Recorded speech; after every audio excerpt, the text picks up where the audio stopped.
Imagine living in a country where one man's government controlled what you could say, read, and even teach. After the Spanish Civil War ended in 1939, Franco became the dictator of Spain. His rule would last for nearly 4 decades, until his death in 1975. Life under Franco was deeply shaped by repression and fear. Political parties opposing the regime were banned, and thousands of people were imprisoned, executed, or forced into exile after the Civil War.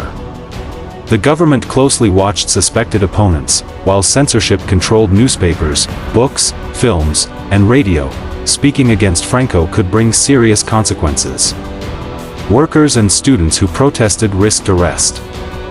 Trade unions were tightly controlled, and independent political organization was forbidden. The secret police monitored opposition, especially during periods of unrest. Even ordinary conversations could become dangerous when neighbors, colleagues, or relatives were suspected of openly supporting the opposition.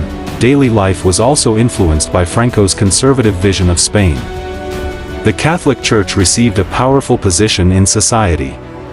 Religious education was important, and traditional family roles were strongly promoted. Women faced legal and social restrictions that limited their independence, including difficulties in working, traveling, and managing certain personal affairs without permission. But Spain was not frozen in time. During the 1950s and especially the 1960s, the country experienced major economic change. Tourism expanded, factories grew, cities developed, and millions of Spaniards moved from rural areas to urban centers. Living standards gradually improved for many people, yet prosperity did not mean political freedom. Students demonstrated. Workers organized strikes. Regional movements in places such as Catalonia and the Basque Country demanded greater cultural or political recognition.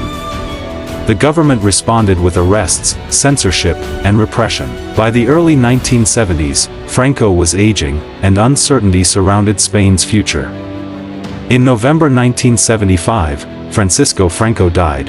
His death ended an era, but not instantly the system he had built.